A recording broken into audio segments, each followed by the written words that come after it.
Hello, YouTube. Welcome in. Welcome in. We are back with some more pitch meeting, and we're on a part 2 of this the Spider-Man journey. This is the Tom Holland version of the Spider-Man pitch meeting, so should be good. Should be fun. Let's get started. So what's the movie about? Well, it takes place a couple of months after Civil War. Okay, so Tony Stark has just made a big deal about superheroes having to be responsible. Exactly. So at the beginning of this movie, Tony leaves a weaponized spider suit with a high school student and then doesn't take his calls. Oh, very cool. Yeah, and it's equipped with a ton of crazy stuff. There's a bunch of web modes, a recon drone, glider wings, web grenades, even an instant kill mode that kind of turns on by itself. And Tony... That's right. He had like this weird little AI instant kill mode sort of thing built into the suit. I don't even know why Tony would have even put that in. He wasn't in the weapons game, and he knew that Spider-Man wasn't a violent person. Plus, he was a kid, and a very smart kid at that. Why would he give him that? He just leaves that in the hands of a teenager. Well, he left a software block on the crazier stuff. Oh, so it's impossible for Peter to access those modes. Actually super easy, barely an inconvenience. Really? Yeah, well, Peter's friend Ned from high school hacks into the suit and just unblocks everything. Oh, hacking. They also... Wait, that's right. It wasn't even Peter that did it. It was his friend. Guy in the chair. That's a little... Yeah, that was a little... take a tracker route so Tony and Happy can't see where he goes. So Stark Technology's like the best in the world. This Ned guy must be really smart. Nah. He's not? I mean, I guess technically he is, but we're gonna play him as really dumb. Oh, interesting. Yeah, like in the first part of the movie, he keeps loudly asking Peter super sensitive questions. Oh, that's dumb. Yeah, you'd think that would be a no-brainer for anyone, right? And he's able to hack Stark Tech. He is, so Peter has access to a bunch of functionalities. Interesting. Yeah, and it was really fun to write, because whenever I didn't know how to solve a problem in a scene, I was like, oh, well, maybe the Stark suit has a mode to solve this. That's smart. Yeah, and when that didn't work, I just have Iron Man swoop in and save the day. People like Iron Yeah, there was a lot of Deus Ex in the Tom Holland Spider-Man movies, now that I think about it.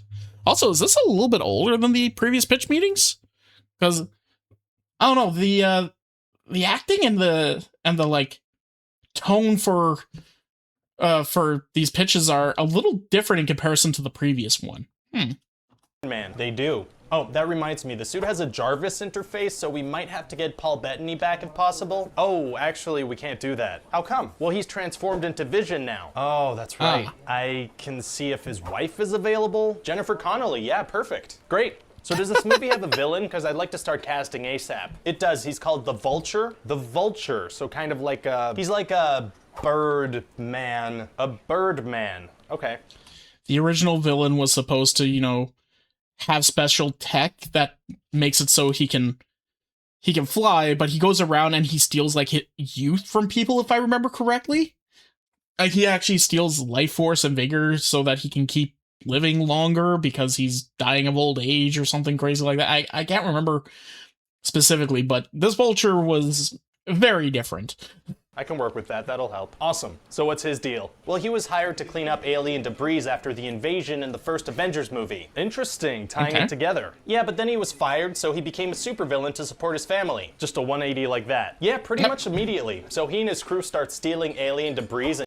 Yeah, it totally makes sense. He was I can't remember why he was fired. Anyone remember why he was fired in that movie? Their compilations are between 5 years. Remember they came out around the same year as the movie releases. Okay, fair enough then.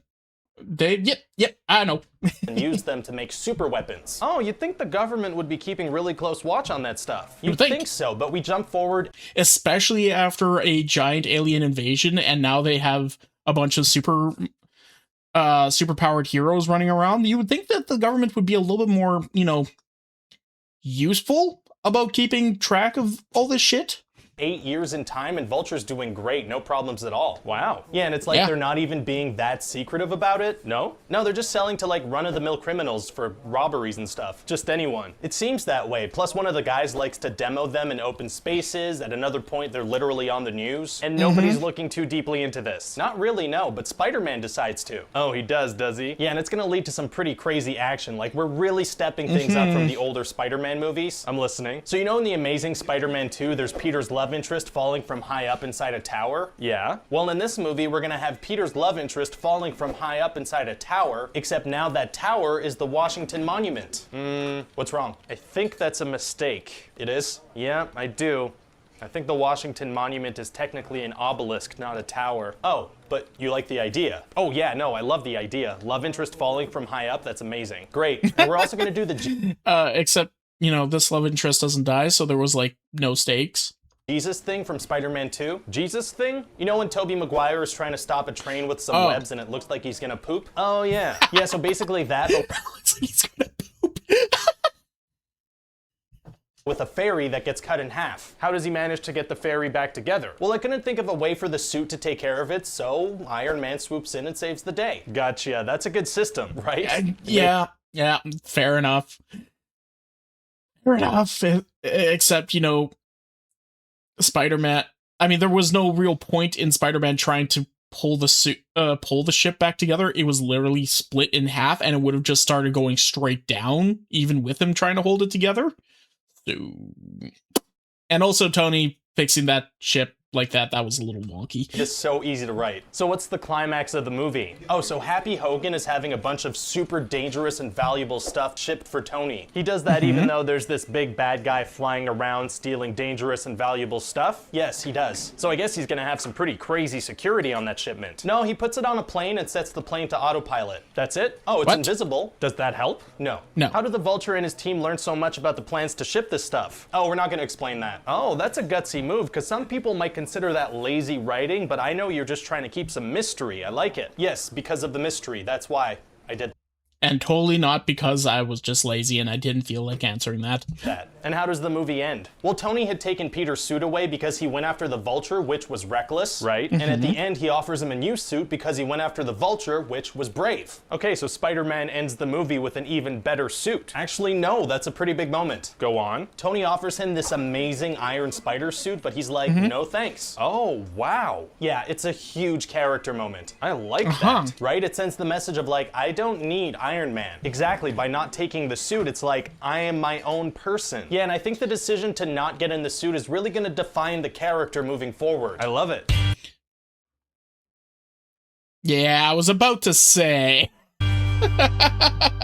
Hey everyone, I have to tell you about a weird interaction I just had. So I was just in jail, you know, for various bird-related crimes, and this scorpion-looking guy approached me asking me the identity of Spider-Man. I had to throw him off the scent, you know, because my honor or whatever. I distracted him by talking about how great NordVPN is. I told him at NordVPN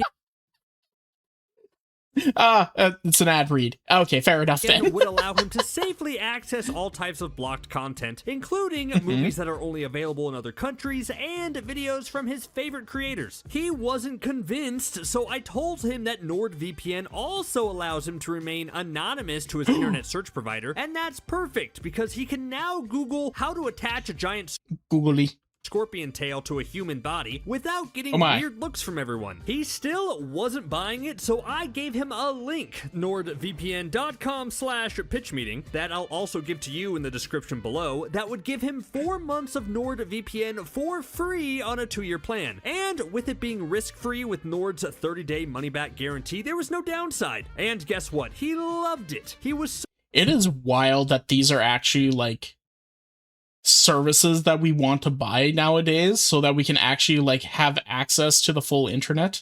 It's so wild that that's the thing. Also, access to the full internet while also, you know, not, you know, being subject to the problems of the full internet. So busy enjoying all the perks that he never showed up in a Spider-Man movie again. And that's now canon. Thanks, NordVPN. So, you're in my office? Yes, sir, I am. Why is that happening? Well, I have a pitch for a Spider-Man movie, you know, to wrap up Phase 3 of the MCU. Oh, I kind of thought Avengers Endgame would be a good way to wrap up Phase 3, you know? End with a bang, then take a little break. Well, this Spider-Man movie— take a break. No, we don't do that. We don't do that here. It's kind of like how you'd have a Thin Mint after a big meal, except, you know, this mint costs $160 million. A very expensive mint. Yeah. About half as much as a lot of movies coming out nowadays, now that, to be perfectly fair. So, I mean, like, not that bad. Yeah. Well, you know what? I guess it'll be really interesting to dive into how the characters react to half the population disappearing and reappearing 5 years later. That's got to be nuts to process. Yeah. Nope. Yeah, we're barely gonna explore that though. Oh, we're not. Now see, this episode of the Marvel show is a comedy and all that seems pretty dark, so we're just gonna play the widespread death thing as a joke and then not really talk about it. Well, okay then. Anyway, it's gonna be interesting. Yeah, that's like, they have a lot of weird tone shifts in Marvel movies nowadays. Interesting to see how things go now that Tony's gone, you know? Let the characters breathe a little. Tony's gonna drive the whole movie. Oh, he is. Oh, yeah. All the character motivations, directly and indirectly, and all the technology that drives the plot. It's all Iron Man. Well, people do like Iron Man. Yeah, not ready to let go of him just yet. He's like a little safety blanket. He is, yeah. So anyway, in this movie, Peter wants a break from being a hero, and he goes on a little Euro trip with his classmates. Okay. But when he gets there, he realizes that Aunt May packed his Spidey suit for him. Oh yeah, what are we gonna do with that big Aunt May cliffhanger from Homecoming, you know, where she sees him as Spider-Man? Nothing, she's apparently just fine with it and they work together. Oh, so that cliff ended up being more of like a tiny step? More like just more flat ground? Oh, it was a flat ground hanger, okay. Yeah, so anyway, Nick Fury approaches him because these elemental creatures are attacking, right? And he's like the only Avenger that can help. How come? Well, he asks about Thor and he's off-world and Captain Marvel is busy, so there's... And, you know, we have to Deus Ex our strongest person right now. So, yeah, Captain Marvel's gone. Can't use her. Thor, gone. Hulk, not very helpful. That we could go with, nope, they're dead. We could go with, nope, they're in the past. We could go with, nope, they're dead. We could go with, nope, they're retired. Go with, Doctor Strange, nope, he doesn't want to deal with that. Yep, nope, you guys have no one. Just him. What about Black Panther or Bucky? Nope.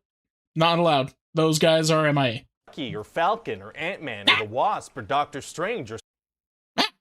Hi, it's a Star Raid. Scarlet Witch or Pepper. Well, here's the thing. This is a Spider-Man movie, right? So I'm gonna need you to get all the way off my back about the other heroes. Oh, okay. Let me get off of that thing. Great, thank you. What about this hero and this hero and this hero? They're all doing their own thing, and this is a Spider-Man movie, so fuck off with that. So anyway, they're not in the area. Spider-Man's in the area. Fuck you. It turns out that Tony left Peter these billion-dollar glasses with a system called Edith. Okay, and what's that all about? Well, it lets Peter spy on people and control their technology and control an army of drones from space and kill anyone, anywhere, anytime. The fuck? Killing technology sounds a whole lot like what Hydra wanted to use in the Winter Soldier. Why would Tony not only make that, but give it to a child? So the movie can happen. He also programmed it so Peter's the only one who can use it. Isn't Peter only brought back to life like 5 minutes before Tony dies? When would he have programmed that? Unclear. Well, okay then. Anyway, we're also gonna have Mysterio in this movie. A great villain. We're actually gonna pretend like he's a good guy so we can surprise everybody with a big twist halfway. I guess that'll be a fun surprise for people who haven't heard of the classic villain Mysterio, or Google his name when the trailer comes out, or think about how evil his name sounds. Yeah, I'm thinking... Yeah. Wait. I mean, he wasn't actually being called Mysterio throughout the movie, right? You never knew his full name. We came across from Nick Fury as someone trustworthy from another dimension, so if Spidey trusts Nick Fury with this guy, why not trust him? True enough. Oh, that's right. Okay, I'm starting to kind of remember. It's been a minute since I watched the Spider-Man movies.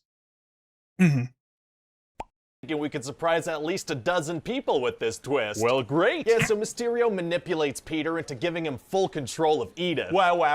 And we're gonna learn about his big master plan and his motivations and everything. How are we gonna learn that? He's gonna straight up shout it in great detail for several minutes. Oh, he is? Yeah, and he's gonna point at people on his team and explain why they helped and what their contributions were, and we're gonna flash back to other movies. Yikes, seems pretty heavy-handed. Wow, okay, I didn't want to say anything, but heavy hand syndrome does run in my family, and I'd appreciate if you didn't bring it up. Oh, I'm so... How dare you? How dare you? That is such a rude thing to say.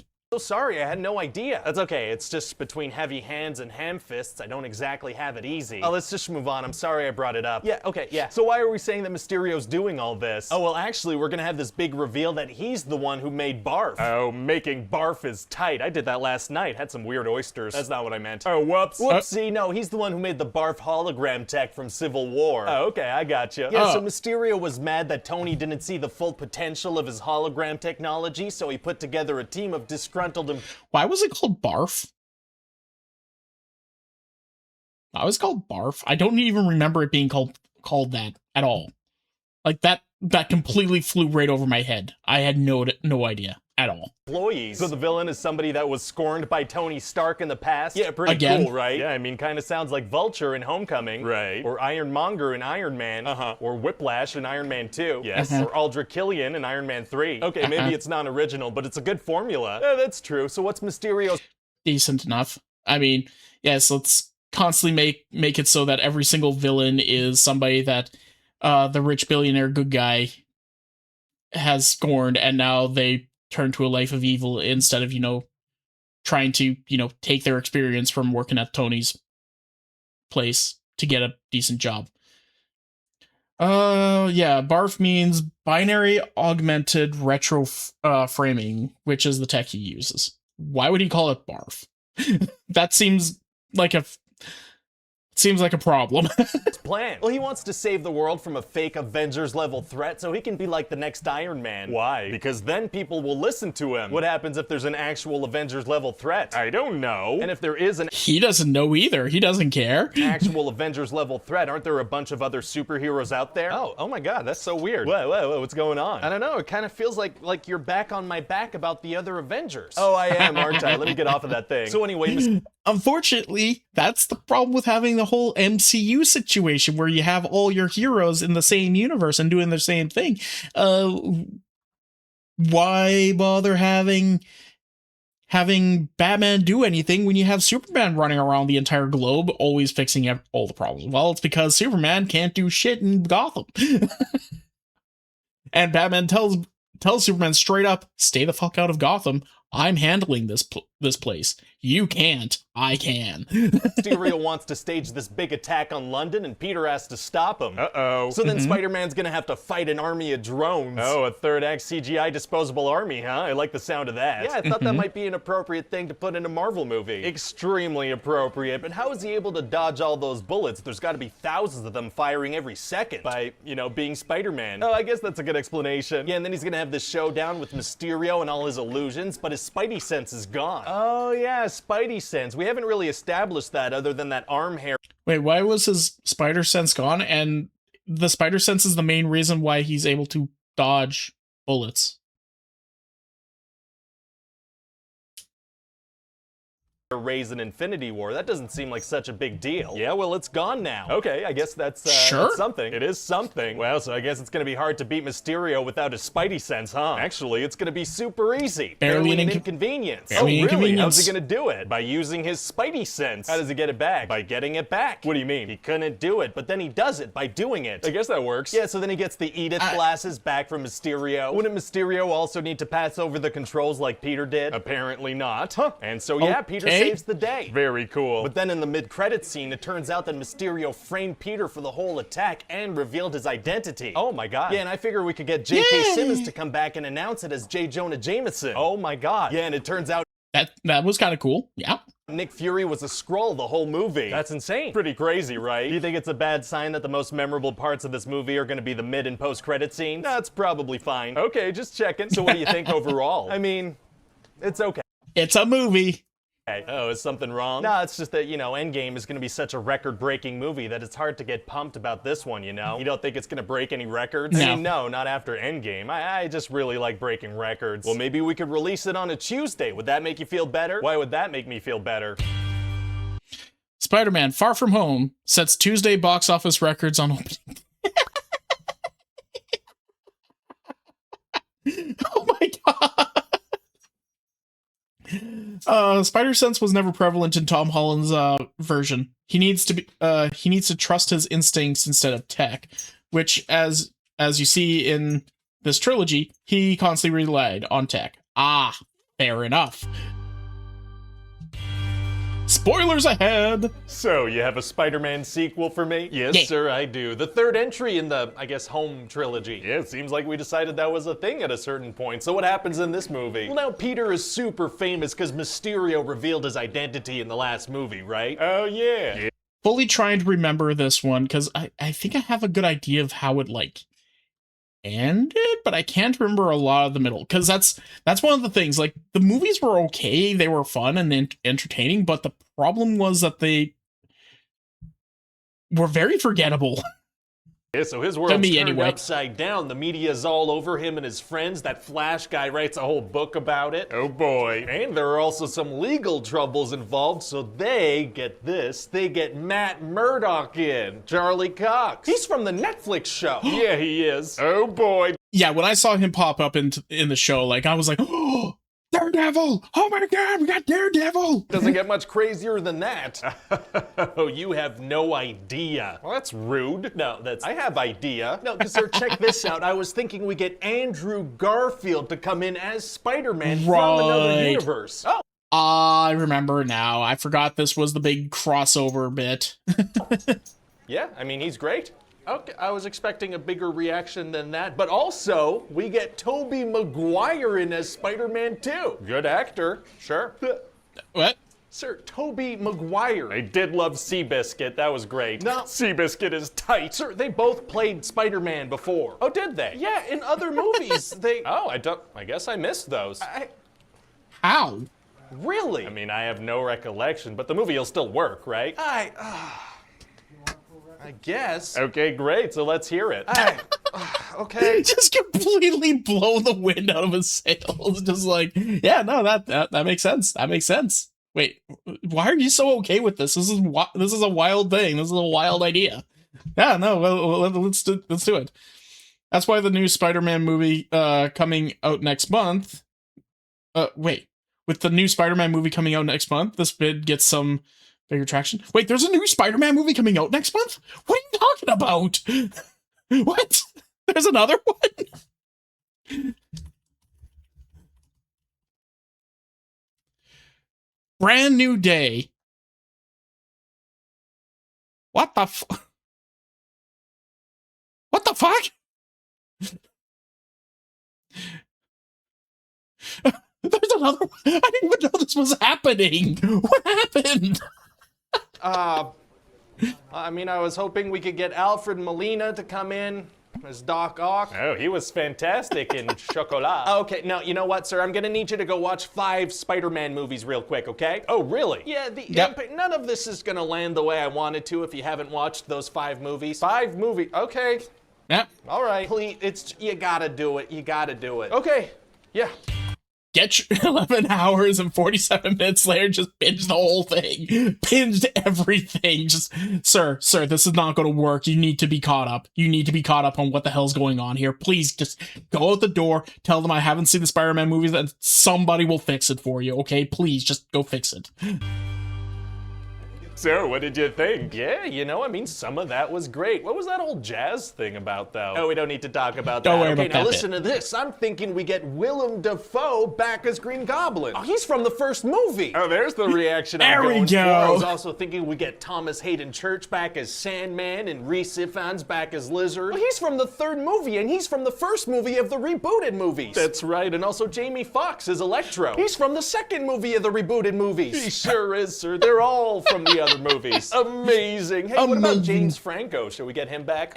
Dane DeHaan? Well, okay then. So what happens in the movie? Well, okay, so it turns out that being the most famous person in the world has kind of ruined Peter and MJ and Ned's chances of getting into MIT. Oh, okay. Why? How? Specifically, how would it affect the other two? And how would it affect Peter's? And so Peter feels bad, so he goes to see Doctor Strange to ask him to cast a spell to make everybody forget he's Spider-Man. And how does that go? Oh, not well, sir. See, he starts the spell, but then Peter keeps asking for little changes to it, like he wants MJ to remember him. Yeah, this was such a pain in the ass. This was such a pain in the ass. Just like, hey, yeah. Could you do this spell for me so that things start working a little better? Okay, now maybe change this. Maybe change that. Maybe do this. Maybe do this. If I was Doctor Strange, I would have just been like, Peter, I'm tuning out everything after a certain point here.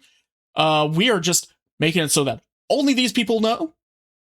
In fact, nobody knows. Nobody knows who you are as Spider-Man anymore. Cool. You can go and reintroduce yourself to everyone that you're Spider-Man. Congratulations. we're done. So Doctor Strange takes a minute to just talk it through. No, God, no. Why not? So the movie can happen. Oh, okay, gotcha. So the spell gets messed up, and then people from other universes that know that Peter Parker is Spider-Man start popping into this universe. Wait, did Electro know that Peter Parker was Spider-Man? No, he didn't. No. So, okay. So eventually Peter's gonna capture all these villains, and they're gonna kind of recap each other's movies to each other, a bunch of inside jokes for fans. Very fun. And then Doctor Strange makes this box that'll send everybody back to their universes. Oh, great. But the thing is, they all got zapped over here pretty much right before they died. So Peter's like, well, we have to help them. We can't just send them to die. Oh. But Doctor Strange says no, so Peter steals the box, and then Doctor Strange brings him into the mirror dimension, which he controls. Oh man, it's gonna be tough for Peter to beat Strange in there. Actually, it's gonna You would really think so, and it really should.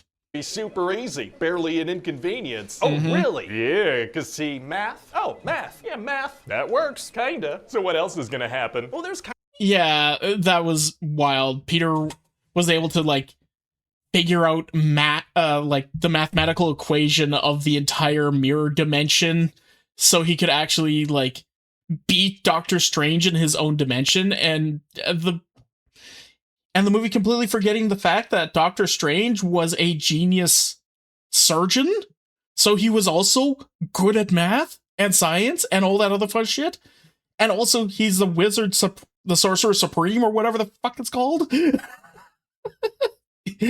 That's his home field advantage. of this consensus on the internet that everybody's tired of seeing Uncle Ben die in Spider-Man projects. That does seem to happen a lot. Yeah, so I figure we don't do that. Right. And instead we kill Aunt May. Oh my god. Well, Yeah, Green Goblin's gonna blow her up, and right before she dies, she's gonna tell Peter, you know, with great power must also come great responsibility. Yeah, that lesson just doesn't carry the same weight without one of your parents' siblings violently dying. yeah, well, your parental figure, he was also arrogant. True. Very true, sir. So anyway, then Ned is gonna use Doctor Strange's sling ring to try and open a portal to get Peter. And that's a thing he can do? Yeah, we're gonna throw in a line about him having magic in his family, so he can do portals now. Wow, okay, so we're just kind of crapping on Doctor Strange's abilities in this movie. Completely. He was inept at doing a very important spell. He allowed this teenager to basically, like, strong arm him into fixing his entire, like, situation. Anybody could just pick up these sling rings, apparently, and start making portals. Doctor Strange got crapped on by Spider-Man in his own dimension of magical bullshit. Like, yeah, Doctor Strange just kind of got dinked over. A little bit, huh? A little, yeah. Well, okay then. And so then these portals open, and that's how these other Peter Parkers come in, the ones played by Tobey Maguire and Andrew Garfield. Oh, wow. Yeah, it's gonna be very nostalgic, sir. So I guess they each get like... Wait, that's actually another good point. Like, why was Ned just, like, okay, you can tell me that Ned was able to somehow, like, open up a portal with the sling ring because he has, like, magic in his family and all that stuff sort of thing, right? Sure, cool, fine. But why was he able to dimension hop portals? Or what was the idea that these two Peters were also pulled into this universe because they know who Spider-Man is? Is that what the idea is? Or did Ned just, like, make a cross-dimensional portal? I think these Peters were pulled in. I hope so. In other comics, Ned was the Hobgoblin. Not sure if that's relevant. Oh, fair enough. I'm pretty sure Hobgoblin ended up being Harry Osborn, wasn't it? I don't know. Oh, you think that Ned pulled him in? If that's the case, how was that able to happen when it took Doctor Strange legitimately making a massive spell in order to try and do something, and that backfired in order to pull a bunch of guys into the universe? How was this untrained little shithead able to then pull people in from other dimensions?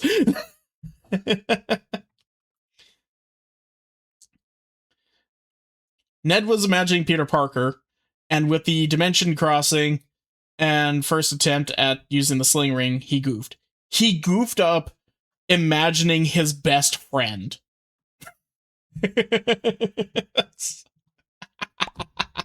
That's pretty bad. You know what?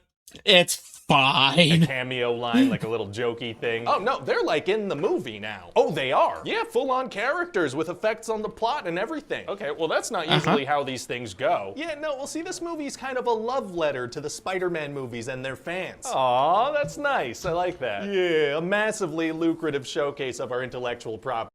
His grandmother speaks Tagalog. As far as I'm concerned, he can do whatever he wants. You know what? Fair enough. Fair enough. Yeah, okay, the first thing you said sounded a lot more romantic, though. Cashing in on nostalgia, but done right. You had it the first time. Oh, okay, gotcha. So does Ned keep making portals? No, he stops at 2. I mean, why not keep trying? They could get Tom Holland. They could see how many Spider-Mans they can get. The scene has served its purpose, sir. We gotta move on. Oh, okay. So anyway, then eventually all the Spider guys are gonna get together and do some science to make cures for the bad guys. Very cool. And then there's gonna be this big fight where they try to cure them all. Amazing, man. Because it worked out so well in the first 2 instances where they had multiple villains at one time. Tagalog, my spelling. Oh yeah, it's all good. It worked so good, you know, in the third movie and the second movie of the reboot of the first reboot, when they had 3+ villains on the screen at any given time. It worked so well when they did that. And it's gonna be a little hard to keep track of which Spider-Man's which during the big fight, huh? Actually, yeah, a little. All right, and so eventually Tom Holland is so mad that he's about to kill Green Goblin. Oh boy. But Tobey Maguire steps in and stops him using nothing but his wise face. And then he gets stabbed. Oh no, is he okay? Oh. Yeah. Oh, yeah, he's all right. All right. Sure. It's kind of rude of you emotionally, you know. Well, so none of their Spidey senses went off when he was about to get stabbed? No, because they were having a moment. Spidey senses don't work if you're having a moment. Oh, good to know. So then it looks like all these other people are about to come in from other dimensions. It's about to be nuts. Oh no. So Tom Holland, Peter, has Doctor Strange cast a new spell where everybody forgets about Peter Parker entirely. Oh, very selfless. It is. So then all the villains get sent back to their universes, all cured and whatnot. Are they being sent back to just a second before they're killed? Yeah, maybe. So anyway, then it's all very... So they're dead, but they're at least happy. Imagine the Green Goblin just... That face when the Green Goblin is just about to get stabbed by his own little, like, little sky thing. The reason why he was, like, so surprised was like, oh, I'm cured. Oh, shit.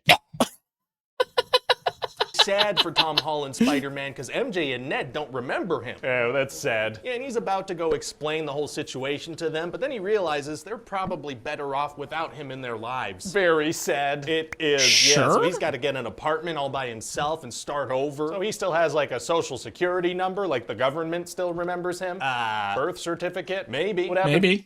Maybe. Probably not. I mean, maybe not. I don't know, man. With all the videos and news reports about him being Spider-Man. I guess the memory spell works on computer memory also. What about Flash's book that he wrote? Okay, look, sir, I'm gonna need you to get all the way off my back about this memory spell, okay? We're going for a clean slate kind of thing here. Oh, okay, let me get off of that thing. Thanks. So what do you think? Oh, it sounds like a really good time, you know? how are we gonna market this without spoiling all this crazy stuff? We're just gonna spoil it all. Leaks? Oh, leaks. Yeah, that'll work. Let's do that. No Way Home beat Infinity War's opening box office. Update reveals. According to Sony's newest update, Spider-Man No Way Home actually surpasses Avengers Infinity War in its opening weekend by earning $260 million. That, honestly, not bad. Not bad. Hey, everybody, right? But that was great. I guess I'm going to have to go and check out the trailer for the new Spider-Man movie, I guess. Like, okay. I had no idea they were making another Spider-Man movie. I'm scared to try to get into it because now it's going to be referencing like all the other Avengers and Marvel shenanigans going on, and I have not been keeping up with this shit. So I don't know what to do on that. Anyway, thank you for hanging out with me. Bye. What? Hey, did you enjoy that? Was it funny? Well, come and check it out live over on twitch.tv/freeform_art. Make sure you put the _art. We have lots of fun there. We enjoy ourselves, and we want to see you over there. So come on and hang out. See you in a bit.